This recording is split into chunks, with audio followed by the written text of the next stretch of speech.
Vamos a tomar una llamada telefónica.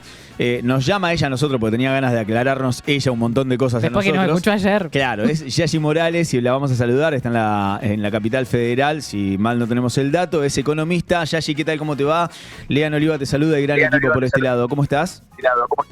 ¿Cómo están, chicos? Muchas gracias por la invitación. Un placer estar hablando con ustedes. No, por favor, el placer es todo nuestro. Gracias, en realidad, por tomarte estos minutos para poder analizar un poquito qué es lo que pasa, qué es lo que pasó a partir del día viernes y cuáles son las expectativas del mercado, no cuánto impacta, por ejemplo, esta salida del cepo, si hay finalmente inflación, devaluación, bueno, inflación, si va a haber inflación o no, si hay devaluación, no, cuánto impacta en el bolsillo de los argentinos. Bueno, tenemos un montón de preguntas. Yayi, ¿querés comenzar por alguna de ellas? Mira, de todo, como vos estabas diciendo, creo que es las preguntas que se hacen muchos, la preocupación también de mucha gente. Y empiezo, si querés, haciendo algunas aclaraciones de por qué hablamos de si es o no devaluación, si se va o no a ir a precios, qué pasa con la inflación. Bueno, por un lado, técnicamente, y acá es una cuestión más bien técnica de economía, no se le llama devaluación, sino que se le llama depreciación al movimiento que vimos en el tipo de cambio, pero eso es una cuestión más de librito teórico si nos tenemos que poner a discutir cuál es la palabra, y en ese sentido, ningún economista, no importa la escuela que haya seguido, va a estar en desacuerdo. Bien. Ahora, la pregunta, y muchas veces como el debate de, bueno, pero ahora ¿qué pasó? Subió el tipo de cambio y esto se va a ir a precios. También la pregunta que nos tenemos que hacer ahí es, ¿cuántas personas antes podían comprar dólares a la cotización oficial, ¿no? A los 1.000 pesos que estaba aproximadamente el tipo de cambio. ¿Cuántas personas podían acceder a ese mercado? Entonces, lo que vemos es que sí, el tipo de cambio oficial saltó aproximadamente un 12%, pero los dólares que efectivamente se podían adquirir, como el dólar MEP o el dólar Blue, que es lo que la gente normalmente solía comprar, cayeron. El MEP cayó aproximadamente un 7%, el Blue también cayó un poquito más incluso. Entonces, en ese sentido uno podría decir, bueno, ahora estoy adquiriendo dólares más baratos que los podía comprar antes, porque eso es un hecho. Digamos, el dólar que vos podías comprar, cayó. Sí. Ahora, Yayi, y esto vos lo ponés en realidad en cuanto a bolsillo de la gente común, la gente de a pie. ¿Qué pasa con aquellos importadores, con aquellos que producen, con aquellos que tienen una pyme, por ejemplo, tienen que comprar productos dolarizados y con este dólar que pegó un salto desde el día del viernes al día de hoy? Eso es muy importante, Lean, y ese otro punto iba a ir, porque la pregunta que hay detrás de eso seguramente es, che, ¿y esto también lo vamos a ver en precios?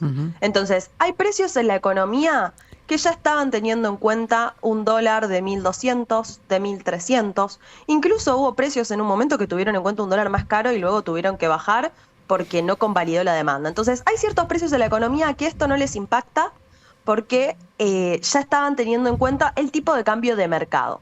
Ahora, hay ciertos precios atados al comercio internacional que sí les pega lo que tiene que ver con cuál es la cotización a la cual importan, como vos decías, pero también exportan.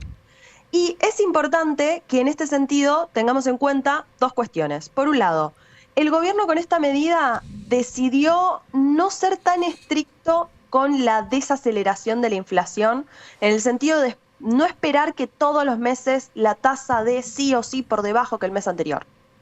¿Qué quiero decir con esto? Siguen atacando la inflación, sigue siendo una prioridad del gobierno, no están buscando que la inflación se acelere en la economía, la tendencia va a seguir siendo a la baja. Pero lo que nos anuncian es, si algún mes, por ejemplo, da 2,5%, al mes siguiente da 3% y al mes siguiente da 2,3%, no hay problema. Seguimos desacelerando la inflación, esto es lo que nos dicen desde el oficialismo. Seguimos buscando esa tendencia negativa de una inflación a la baja, pero sacaron un poco el pie del acelerador en ese sentido y viraron hacia otro objetivo que era el de liberar el tipo de cambio. ¿Y por qué eso es importante? Bueno, porque en el último tiempo veíamos cómo el Banco Central estaba vendiendo muchas reservas para intentar sostener un tipo de cambio de un modelo que dio mucho en su momento, pero ya se estaba agotando en las últimas semanas. Entonces, por eso era importante que lograran desarmar el cepo, y la verdad es que lo han logrado desarmar las siguientes 48 horas que vimos de cómo performó el mercado, de una manera bastante exitosa en el sentido de cómo reaccionaron los distintos títulos de la Argentina, acciones, bonos, en el plano local y en el exterior, y a su vez cómo reaccionó el tipo de cambio. Porque una cosa importante también que les quiero destacar es que nos remontemos al viernes, que muchas veces nos vamos olvidando, ¿no? Pasan los días y nos vamos olvidando, pero el viernes, cuando el ministro Toto Caputo hace este anuncio, mucho se decía de, ¿y ahora qué va a pasar? El dólar se va a ir a 1.400. Sí, tal cual. Se va a ir a la banda superior. Y se va a ir a buscar ese límite donde el Banco Central puede intervenir y vender dólares y el mercado lo va a acorralar, lo va a tirar contra las cuerdas en 1.400.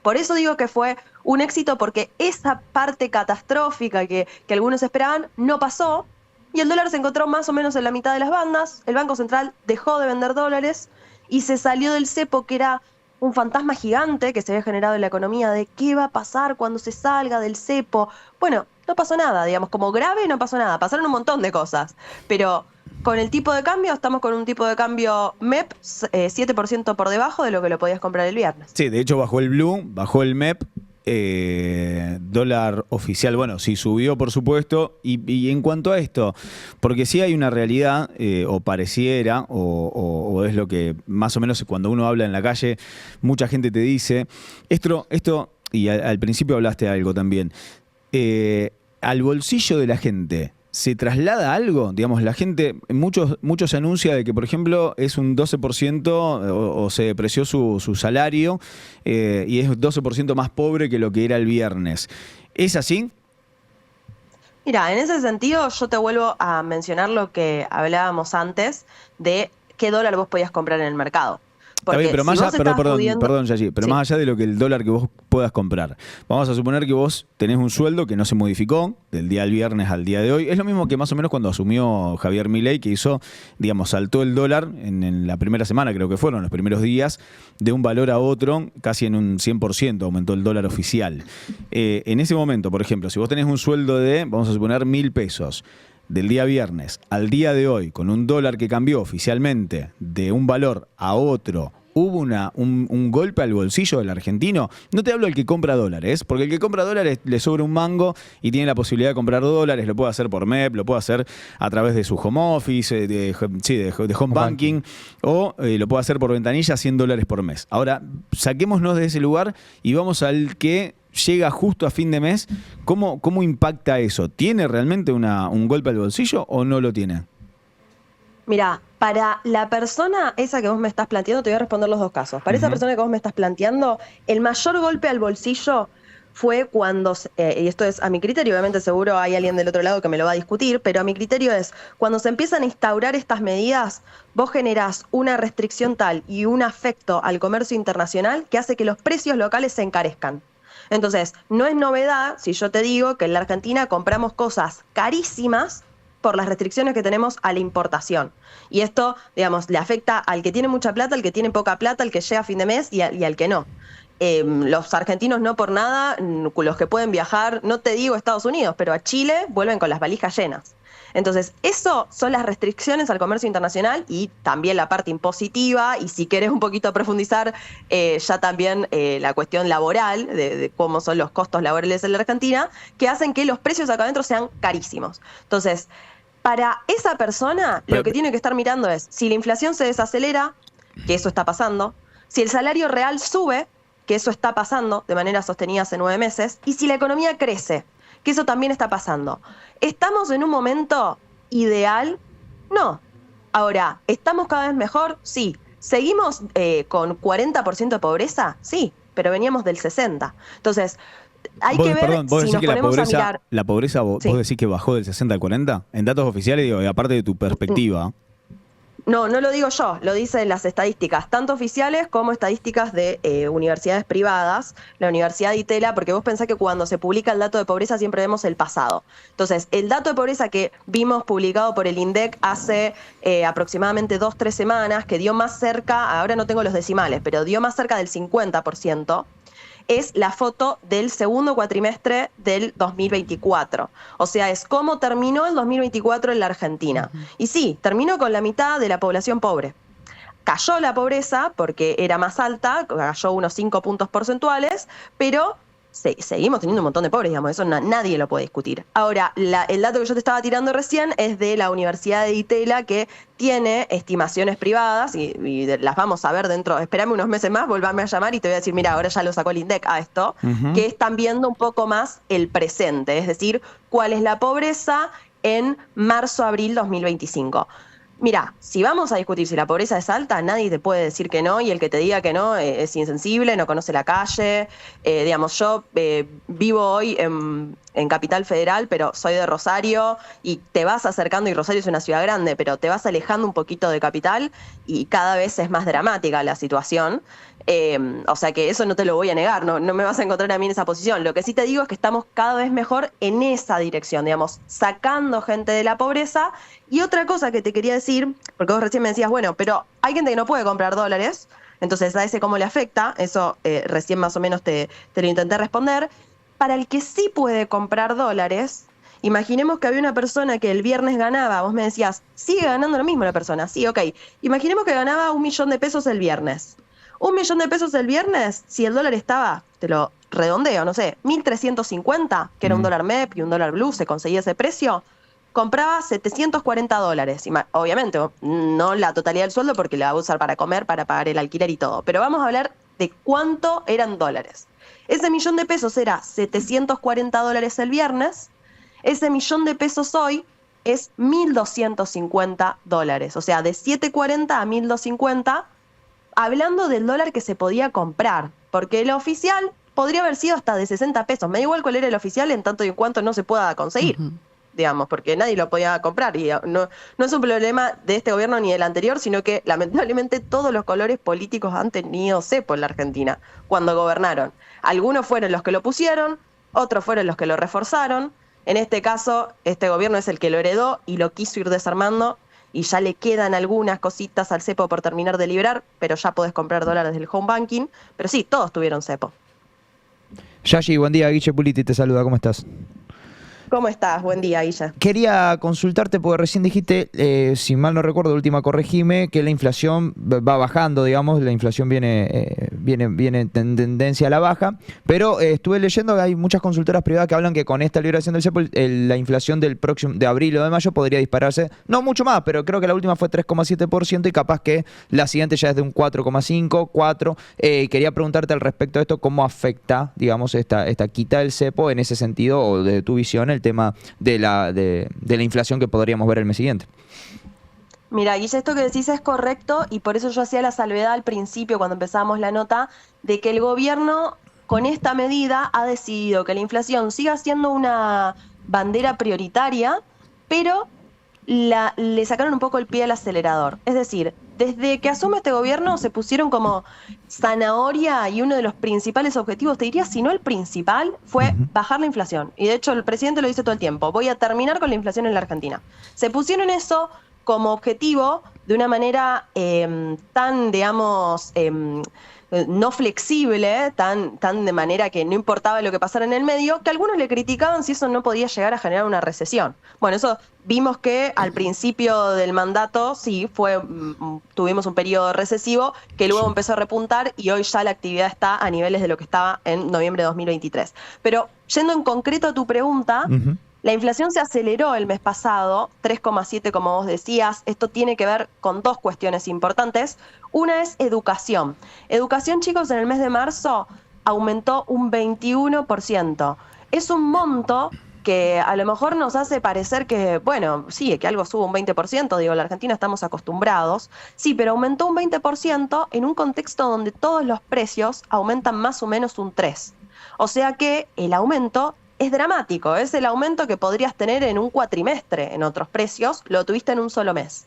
Eso se da porque educación es una categoría bastante estacional, muchos precios se dan en concreto cuando comienzan las clases, a principio de año, en el mes de marzo, y a su vez son precios que a lo largo del año algunos están restringidos para aumentar. Entonces el aumento lo vemos en ese mes puntual.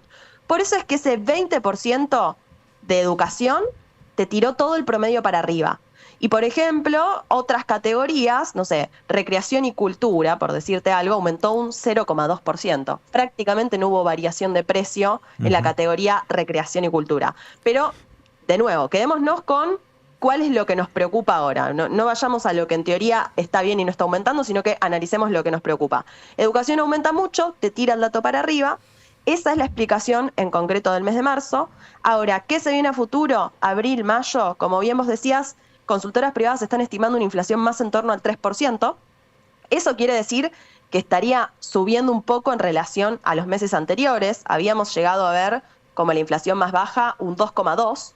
Vimos enero 2,2%, febrero 2,4%, marzo 3,7% y ahora parece que seguimos en 3%.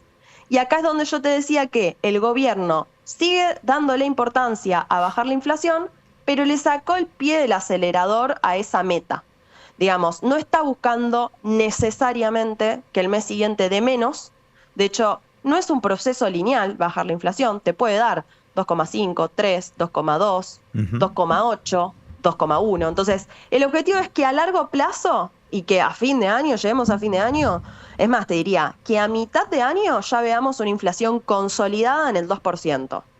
De 2% para abajo. Y que para la segunda mitad del año empecemos a ver una inflación que empiece con el 1. Y vos me vas a decir, 1,9 es 2. Sí, es cierto. Pero ok, ya empecemos a ver un 1 para que quizá en diciembre veamos un 1,5 y así para finalmente en el 2026 ver tasas inferiores al 1%.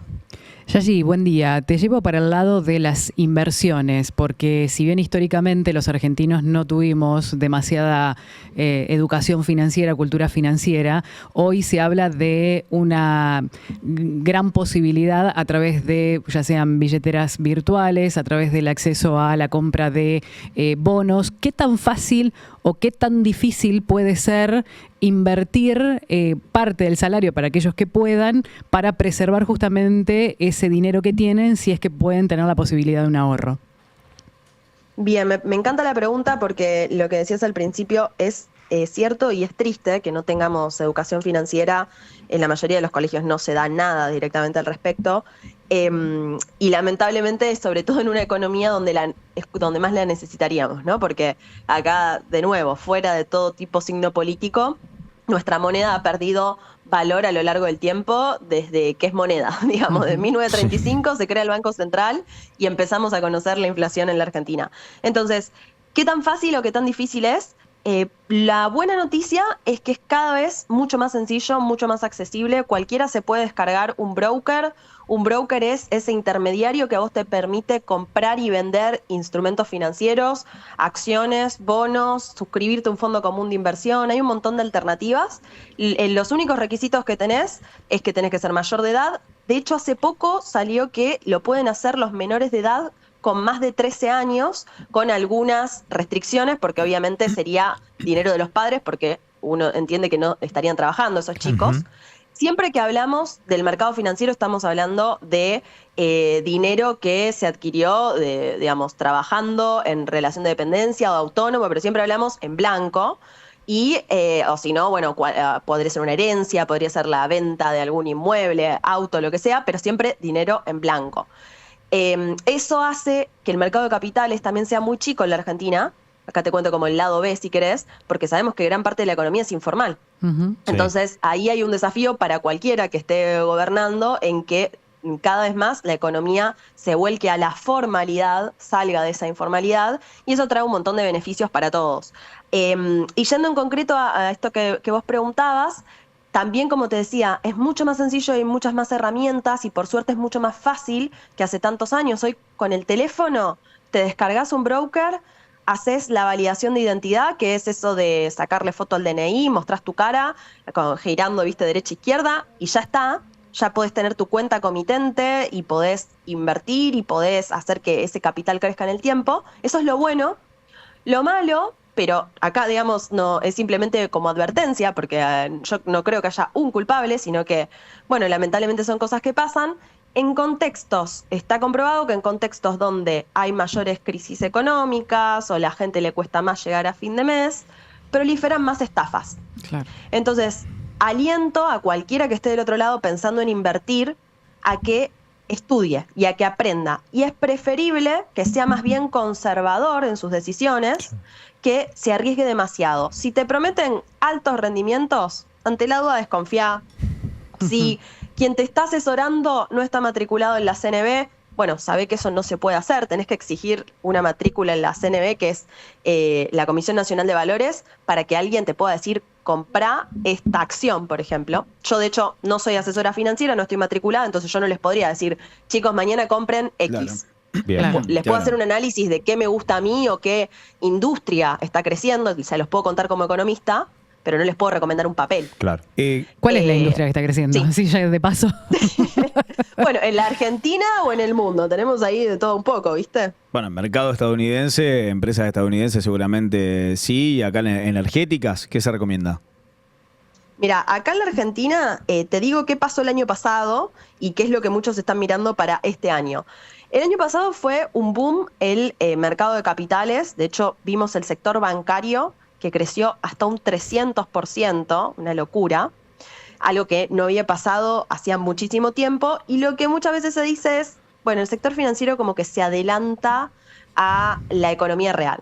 Entonces vimos mucho más crecimiento en el sector financiero que en la economía real, digamos, en distintas industrias, y de hecho ahora empezamos a ver un poco más de ese coletazo golpeando, golpeando positivamente, digamos, ¿no? Afectando a la industria. El año pasado te decía entonces sector bancario y sí sector energético. Este año se mantienen esas proyecciones, no con los mismos montos, no vas a esperar ver un 300% este año, pero te digo los números que se manejan más o menos en un escenario base, que un escenario base es, bueno, en la Argentina sale el cepo cambiario, eso ya pasó. Este gobierno, porque también tengan en cuenta que al mercado le afecta lo electoral, entonces imaginemos que este gobierno hace una elección intermedia, no es súper buena, pero tampoco es pésima, una elección intermedia, un riesgo país en 600, 700 puntos, que es más o menos lo que está ahora. Bueno, se espera que el Merval crezca más o menos un 40%.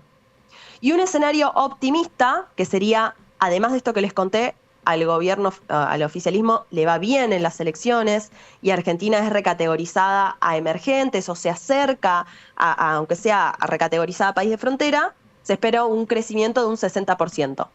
La caída es incógnita, porque digamos, ¿qué puede pasar? Y sí, mañana puede venir una pandemia, digamos, pueden pasar un montón de cosas que no las podemos prever. Por eso lo que te planteo es el base y el optimista. Ya tampoco te estoy diciendo, te estoy poniendo un escenario de un crecimiento de un 150 o 200% del Merval, porque eso pasó el año pasado. Es raro que se vuelva a repetir. Te va a consultar, Yashi, Kuma Baby, que es nuestro estrella aquí en materia internacional y mercados, así que es la última pregunta y ya vamos cerrando con esto, sabemos que estás muy ocupada. Hola Yashi, ¿cómo estás? Dale, tranquilo. Yo quería Hola, ¿cómo estás? preguntarte sobre el hecho de que mucha gente desde la oposición quiere instaurar el discurso del corralito, de que esto es como el 2001 parte 2, por así decirlo. Y quería saber tu opinión, si esto es realmente posible con el escenario económico hoy en día, ¿cómo lo verías? Mira, ese discurso no lo escuché todavía, me sorprende.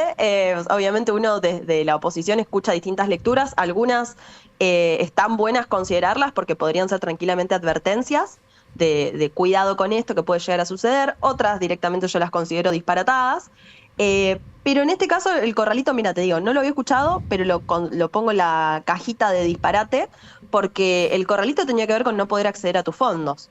Y vos acá querés ir al banco y sacar tus pesos, los vas a sacar, querés ir y sacar tus dólares, los vas a sacar. Digamos, no hay ningún tipo de duda de que esos pesos o dólares están en el sistema. Llevar tranquilidad a la gente en ese sentido, incluso lo que se liberó al abrirse el cepo cambiario es la compra de dólares a través de home banking. Lo que no se puede hacer es comprarlo en pesos en efectivo en grandes cantidades. En pesos en efectivo se puede comprar hasta $100, pero eso tiene que ver con una cuestión de que no se ingrese dinero negro al mercado, porque si no uno podría ir con una bolsa de pesos que de donde la sacaste es mucho más difícil ingresarlos al mercado, generar un conflicto. Entonces vos podés a través del home banking, con tu salario, con tus ahorros, con la plata que quieras, podés comprar dólares en tanto y en cuanto tengas la justificación de esos fondos y podés darte vuelta a las horas ir al banco y retirarlos. Si querés tener el efectivo, lo podés hacer. Y no hay faltante de dólares, tampoco hay faltante de pesos, como para que nadie se preocupe de que ese dinero no va a estar cuando lo vayas a solicitar. Yayi, las últimas para ya ir despidiéndote, y te agradecemos muchísimo que compartas este espacio con nosotros. Hablaste de la industria, hablaste del Merval, y en esta serie de preguntas, ¿crees que la industria argentina, el que tiene una pyme en Argentina, está bien en este momento y tiene proyección de futuro, que tiene prosperidad? Lo mismo al trabajador, al asalariado. ¿Cómo ves el futuro del asalariado?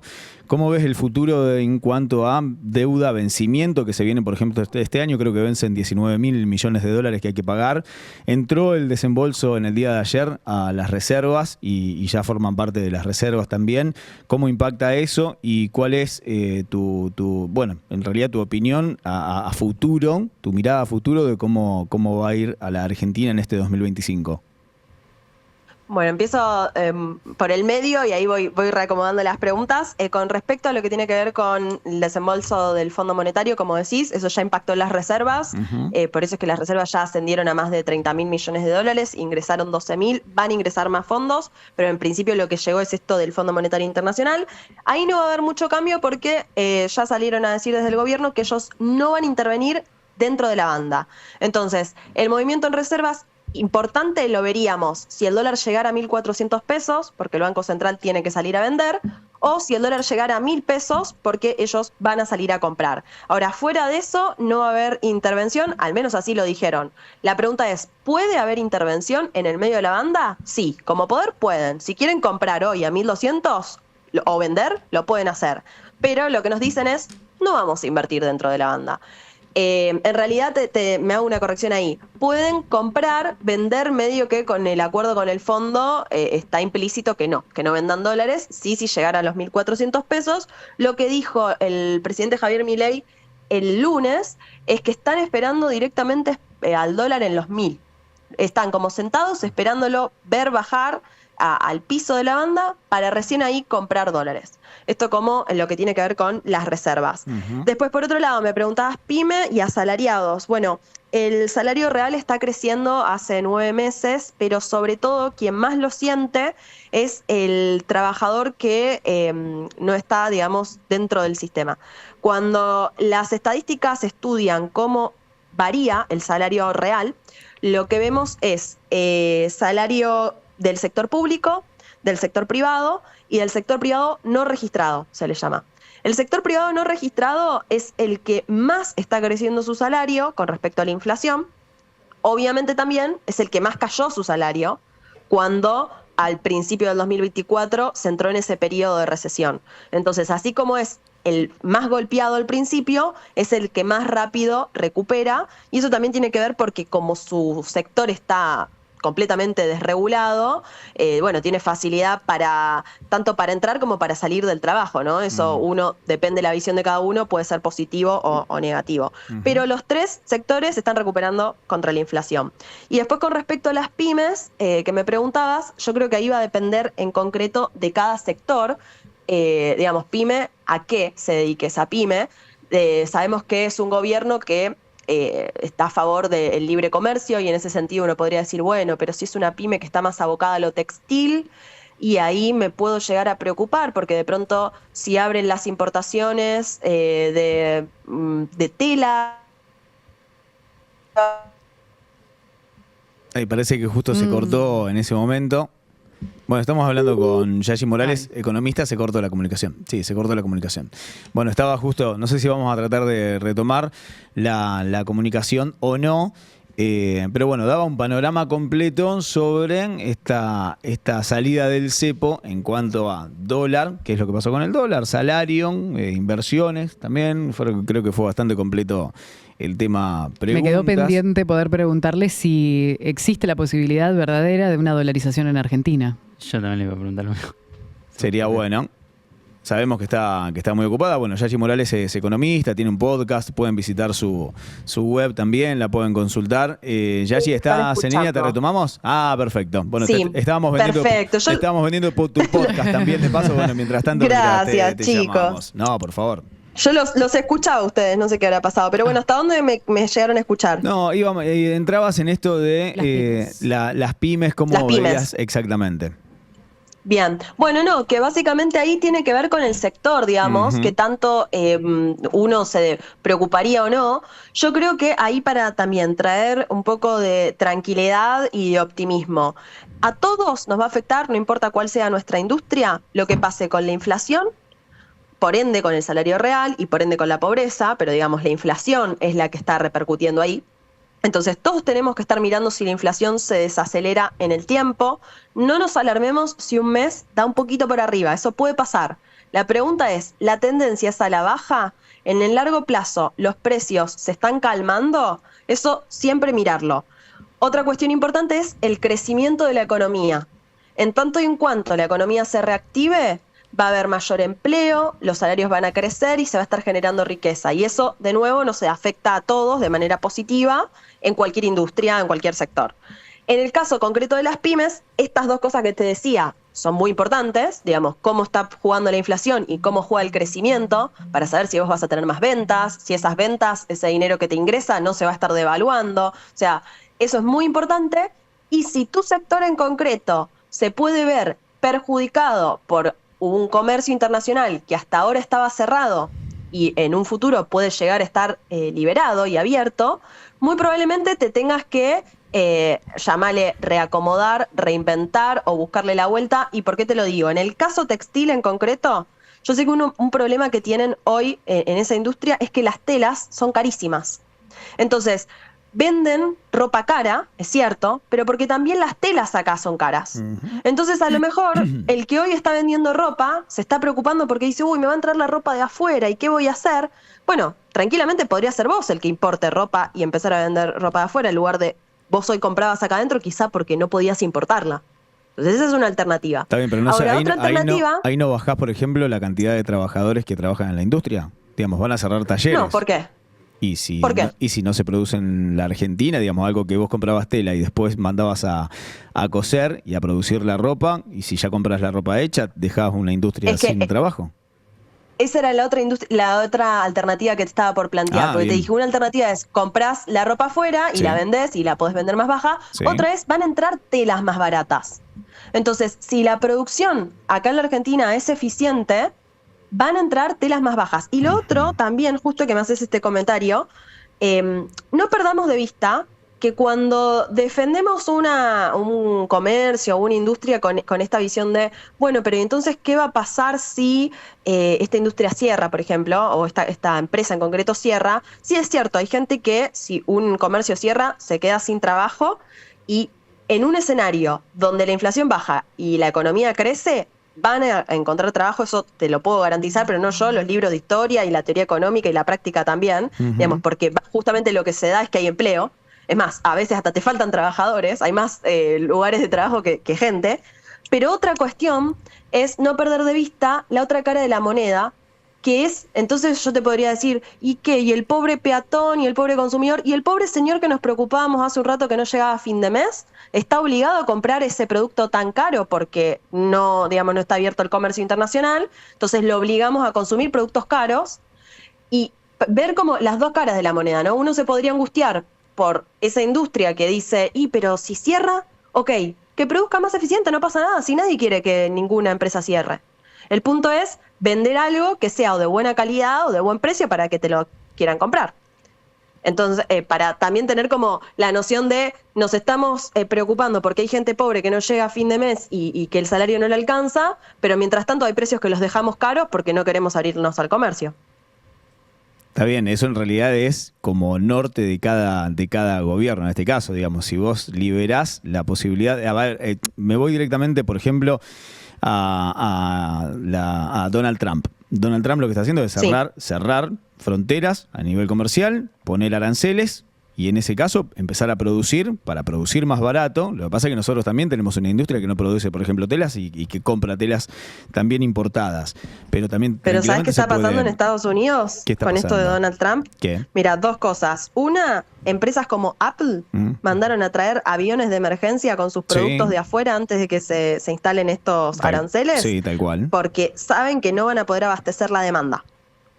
Entonces, si no pueden abastecer la demanda, necesariamente, si vos tenés mucha gente que quiere comprar y pocos teléfonos, el precio del teléfono va a subir. Está bien, pero En definitiva, en ¿qué ese caso logra Apple, Donald Trump con los aranceles? Empobrecer a los ciudadanos norteamericanos. A mí, digamos, yo me estoy preocupando por Argentina, que es donde vivo Está y bien, donde está hago el bien. análisis. No, obvio, pero obvio. sería ideal que no haga eso, ¿no? Está bien, pero en este caso, digo, a ver, si vos producís barato en la Argentina y tenés la posibilidad de vender barato, sería un golazo. La Sí. situación me parece que no da eso, y mucho más todavía si abrís los comercios y todo te viene hecho y no tenés la posibilidad de, qué sé yo, darle laburo a la gente. No, sí, lo podemos hacer, pero es cierto que si lo tomás con la foto actual es muy difícil. Ahí completamente coincido con vos. ¿Qué es lo que te está afectando? Dos costos muy importantes, los impuestos y los costos salariales. Preguntale a cualquiera que produzca, que tenga una pyme, ¿qué pasaría si mañana tiene menos costos laborales para contratar a cualquier empleado? Probablemente te diga, contrataría a alguien más. Tengo a alguien en negro, tengo a alguien mitad en negro que no lo termino de poner en blanco porque no me sirve, o sea, no llego a pagar los números si lo tengo que poner en blanco. Eso, cosa 1. Y cosa 2, preguntale qué pasaría si le bajan los impuestos, no sé, si del 100% de impuestos que paga, empieza a pagar un 25%. Te va a decir, bajo los precios, vendo mucho más, esto sería Disney. Entonces, esas dos cuestiones, es cierto que vos no, a mi criterio, no está bueno que abras deliberadamente el comercio internacional. En este caso, la preocupación siempre pasa por el lado de la IMPO, porque la Expo ya es un delirio si a alguien le preocupa abrir la exportación. Tal cual. Pero, digo, la importación, la preocupación pasa porque acá adentro tenemos costos altos estructurales que no tienen que ver con que la empresa sea o no eficiente. Tienen que ver con que si vos me mandás a competir con el mundo, con este nivel de impuestos y con este nivel de costo salarial, y quiebro. Eso estoy completamente de acuerdo. Por eso tiene que ir acompañado. Yo entiendo que este gobierno lo contempla eso. Ahora, obviamente, también quiero ver qué suceda, ¿no? Que pasen por el Congreso las leyes que tienen que pasar y que se vayan en esta dirección. Seguro. Yayi, muchísimas gracias por estar con nosotros. Muchas gracias a ustedes por la invitación, chicos. Cuando quieran, repetimos. Un abrazo muy grande. Buen programa. ¿Podés decirnos tus redes, por favor, de dónde te encontramos y aparte del podcast? Sí, desde ya, @Yayi, que es con Y, Y-A-Y-I, @Yayi_Morales_. Estoy en Instagram, estoy en Twitter, soy economista y me dedico a la educación financiera. Como les dije antes, no soy asesora, con lo cual no recomiendo dónde tenés que invertir, pero sí me dedico a hacer lo posible. Hoy nos pusimos muy técnicos y hablar de macro, pero hacer lo posible por explicar la economía bien sencilla, de manera fácil, entretenida, y para que te lleves tips todos los días de manera práctica para ver cómo mejorar tus finanzas y bueno, y llegar más tranquilo siempre depende cuál sea tu objetivo. Excelente, muchísimas gracias. Te mandamos un abrazo muy grande. Gracias a ustedes. Buen Saludos. programa. Gracias, igualmente. Bueno, ahí estaba Yayi con nosotros en cuanto a economía.